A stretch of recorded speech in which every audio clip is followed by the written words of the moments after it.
నాకు అంబేద్కర్ స్ఫూర్తి, ఆయన మార్గం నాకు ఆదర్శం. నాకు కులం లేదు, మతం లేదు అని ప్రజాకవి జయరాజు స్పష్టం చేశారు.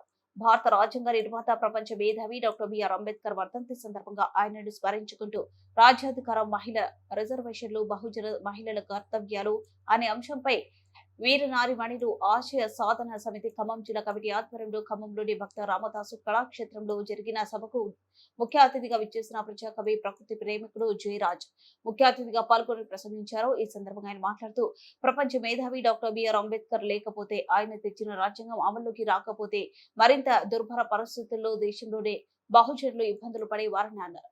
రాజ్యాంగ ఫలాలు దక్కాలంటే అంబేద్కర్ రాసిన రాజ్యాంగం పూర్తి స్థాయిలో అమలు కావాలన్నారు. ప్రకృతిని కాపాడుకుందామని జయరాజు పిలుపునిచ్చారు.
అన్నిటికంటే నాకు బాగా ఇష్టం. మీ అందరికీ పేరు పేరున జయభీములు తెలియజేస్తున్నాను. రాత్రి ఓ మీటింగ్లో ఉండి 2 గంటల దాకా మళ్ళా హైదరాబాద్ చేరుకొని మళ్ళా ఇప్పుడు ఇక్కడ మీటింగ్లో మాట్లాడి ఇంకో మీటింగ్కి వెళ్ళాలి. కాబట్టి నాకు ముందుగా అవకాశం ఇచ్చినందుకు కృతజ్ఞతలు తెలియజేస్తున్నాను.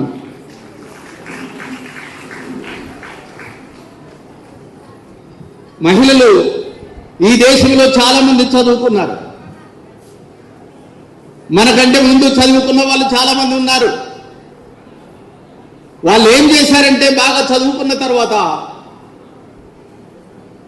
బయట దేశాలలో వాళ్ళు బాగా చదువుకొని పెద్ద పెద్ద యంత్రాలను తయారు చేసి జర్మనీ, జపాన్, చైనా లాంటి దేశాలు ముందుకు పోతే, భారతదేశంలో చదువుకున్న వాళ్ళు యంత్రాలను తయారు చేయలేము. పుట్టినవాడు బ్రాహ్మణుడు, వాడు మాత్రమే చదవాలి. భుజాలలో పుట్టినవాడు క్షత్రియుడు, వాడు మాత్రమే పరిపాలించాలి. కాళ్ళల్లో పుట్టినవాడు శూద్రులు, వాళ్ళు వీళ్ళందరికీ వెట్టి చేయాలి అని అన్నారు. చిన్న భిన్నం చేశారు. దేశాన్ని దేశం కాకుండా చేశారు. అరే 90 సంవత్సరాల ముసలివాడికి 9 సంవత్సరాల అమ్మాయిని ఇచ్చి పెళ్లి చేశారు. వాడు పుట్టుకుని చచ్చిపోయాడు. చచ్చిపోతే ఆ అమ్మాయికి ముండగాజులు వేసి తెల్ల బట్టలు కట్టించారు. భర్త పోయిన తర్వాత భార్య ఎందుకు ఇంకా అని సతైసాగమానం చేశారు. పోనీ పెళ్లిళ్ళైనా గౌరవంగా చూశారంటే, మొదట ఈ అమ్మాయిని గమనించాడు. చదువు ఒక్కటే ఈ దేశంలో మహిళలను మార్చగలుగుద్దని నమ్ముకున్నాడు. తన భార్య కూడా అక్షరాలు నేర్పాడు. నేర్పి మహిళలకు మొట్టమొదటిసారిగా సరస్వతి సరస్వతి సరస్వతి అని మాట్లాడతాడు. సరస్వతికి అక్షరాలు లేవు, ఆ రోజు స్కూల్ లేవు. సరస్వతి అనే ఆమెకు పుస్తకమే తెలియదు. ఈ దేశంలో మొట్టమొదటిసారిగా పూలే భార్య సావిత్రిబా మనకు అక్షరాలు నేర్పిన మహాతల్లి. ఆమెకు మనం అందరం కలిపి వేగోలు చెప్పాలి. పూలే రావటం వల్లనే ఈ దేశంలో బడుగు బలహీన వర్గాలకు అక్షరాలు వచ్చాయి. నేను ఇక్కడ వేదిక మీద నుంచి మాట్లాడుతున్నానంటే పూలే మహానుభావుడు వల్ల. ఆయనను గురువుగా భావించాడు. ఆయనను గురువుగా భావించి మొట్టమొదటిసారిగా మహిళా పక్షపాతిగా ఈ దేశంలో ముందుకొచ్చిన మహానుభావుడు డాక్టర్ బాబాసాహెబ్ అంబేద్కర్. బాబాసాహెబ్ అంబేద్కర్ రాజ్యాంగం రాయకముందు స్త్రీలను కాష్టంలో పెట్టి కాల్చివేశారు. ఇంకో పెళ్లి చేసుకోవటానికి అవకాశం లేకుండా చేశాడు. ముండరాళ్ళు చేసి గుండు కొట్టించారు. ఆస్తిలో హక్కు లేకుండా చేశారు. భర్త కుష్ఠరోగైనా కానీ ఇంకో పెళ్లి చేసుకునే అవకాశం లేకుండా చేశారు. కడుపు మండిపోయింది. బయటి దేశాలకు వెళ్ళి చదివి వచ్చాడు. అలాంటి మహానుభావుడు ప్రపంచమంతా తిరిగి చూశాడు. నా దేశంలో మహిళలు ఇలా ఉండకూడదు అని భావించాడు. పార్లమెంటులో మొట్టమొదటిసారిగా హిందూ కోడ్ బిల్లు తీసుకొచ్చాడు. మహిళలు సమానమే, ఆడవాళ్ళైనా మగవాళ్ళైనా సమానమని చెప్పిన మొట్టమొదటి మహిళా పక్షపతి బాబాసాహెబ్ అంబేద్కర్. పని ప్రదేశాలలో మగవాడు ఎంత పని చేస్తాడో ఆడవాళ్ళు అంత పని చేస్తే సమాన వేతనం ఇవ్వాలని చెప్పిన మహానుభావుడు బాబాసాహెబ్ అంబేద్కర్. మహిళలకు 33% రిజర్వేషన్లు కావాలని కొట్లాడిన వాడు బాబాసాహెబ్ అంబేద్కర్. 8 గంటల పని విధానాన్ని తీసుకొచ్చిన వాడు బాబాసాహెబ్ అంబేద్కర్. తండ్రి సంపాదించిన ఆస్తిలో బిడ్డకు కూడా సమాన హక్కు కావాలని కొట్లాడిన వాడు. కానీ బయట కూకున్న బాబాసాహెబ్ అంబేద్కర్ మాస్టారు నేను లెక్క చేస్తానని వచ్చాడు.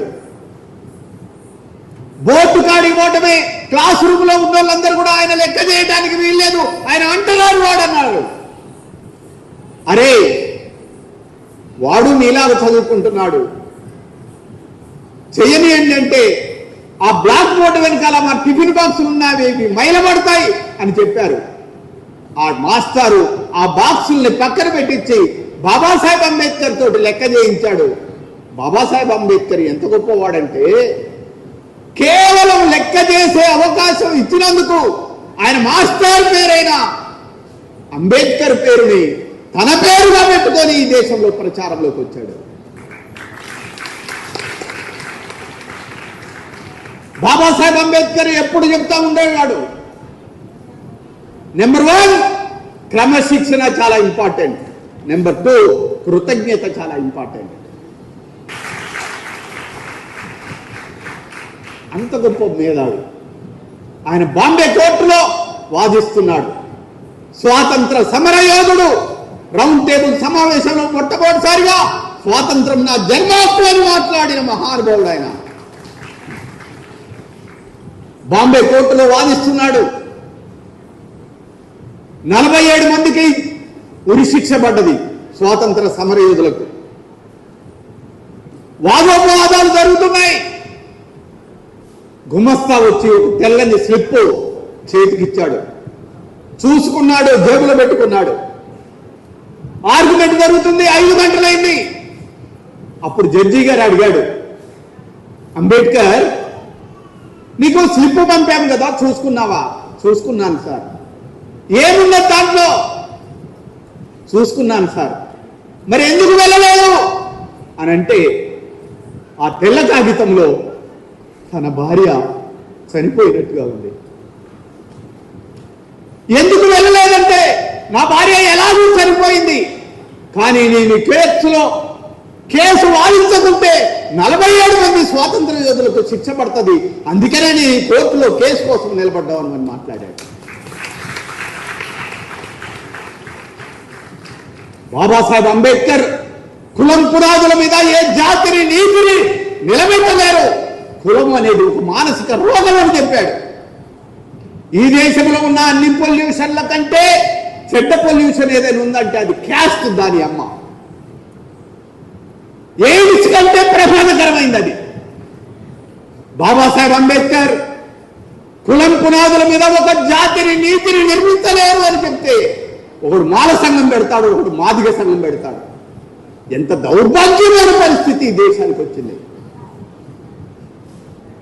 బాబాసాహెబ్ అంబేద్కర్ భూములు పంచాలన్నాడు, పార్లమెంట్లో ఒప్పుకోలేదు పెట్టుబడిదారులు. పరిశ్రమల్లో వాటా కావాలన్నాడు, ఒప్పుకోలేదు. చివరికి మహిళలన్నా సమానంగా చూడండి హిందూ కోడ్ బిల్లు ప్రకారం అని అంటే నెహ్రూ లాంటి వాళ్ళు కూడా ఒప్పుకోలేదు. అప్పుడు ఆయన తన వేసుకున్న కోటును కిరాటేసి బయటకు వచ్చి నిలబడి ఈ రాజ్యాంగం నాకు పట్టని చొక్కా లాంటిది అని సవాల్ చెప్పాడు. ఆయన త్యాగ ఫలితంగా ఇవాళ నా బిడ్డలందరూ చదువుకుంటున్నారు. ఆయన త్యాగ ఫలితంగా ఆయన కుటుంబం అంతరించిపోవచ్చు. ఇవాళ ఇంతమంది మహిళలు ఇక్కడికి వచ్చి అద్భుతంగా మాట్లాడుతున్నారు. తినే బియ్యం మీద, చదివే అక్షరం మీద ఆయన పేరుంటుంది. ఆయనని తలుచుకోకుండా మీ ఇళ్లలో ఎవరి ఇళ్లలో అంబేద్కర్ ఫోటో ఉండదో మీరు స్వేచ్ఛ సమానత్వం కోసం పోరాడేవారు కాదు. ఏ మతం ఇయ్యలే ఈ దేశంలో స్త్రీల స్వేచ్ఛను. కేవలం బాబాసాహెబ్ అంబేద్కర్ వచ్చినందువల్ల స్వేచ్ఛ వచ్చింది. ఇందిరాగాంధీ లాంటి మహానుభావురాలు అన్నది నన్ను ముండరాలు అని గుడికి రానివ్వలేదు. కానీ బాబాసాహెబ్ అంబేద్కర్ రాజ్యాంగం వల్ల నేను ఈ దేశానికి ప్రధానమంత్రిని అయిందని చెప్పింది. కాబట్టి ఇవాళ మనం అనుభవిస్తున్న సమస్త హక్కులు మొత్తం కూడా ఎవరిచ్చారు?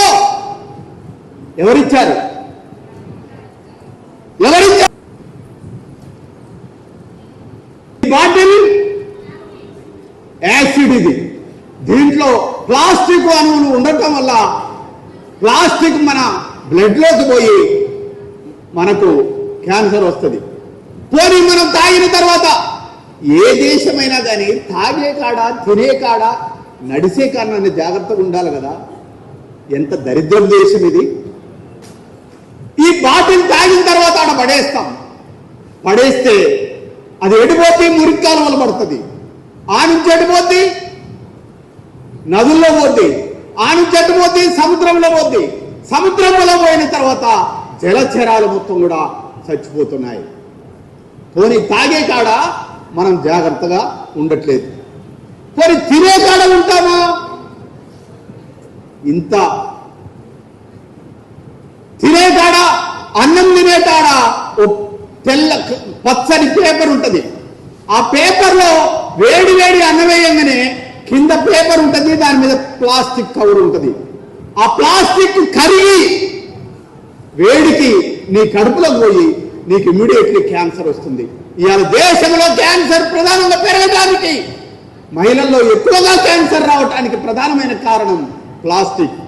ఆ ప్లేట్లలో ఇవాళ అన్నం తింటారు. నాకు తెలిసి భద్రు గారు, మీరు అన్నం పెట్టకపోయినా బాధ లేదు, కానీ ఆ ప్లాస్టిక్ ప్లేట్లలో అన్నం మాత్రం పెట్టబాకండి. ప్లాస్టిక్ దాంట్లో అన్నం తిన్న తర్వాత ఏం చేస్తాం మనం? ఆ ప్లాస్టిక్ ని పక్కన పడేస్తాం. అవి పశువులు తింటాయి, పశువులు చచ్చిపోతున్నాయి. మనందరం కలిసి పోలేరమ్మ జాతరకు పోతాం, గుట్ట మీదకి ఆడిపోయిన తర్వాత తిని ఆడపడేస్తాం. అక్కడ వేళ్ళు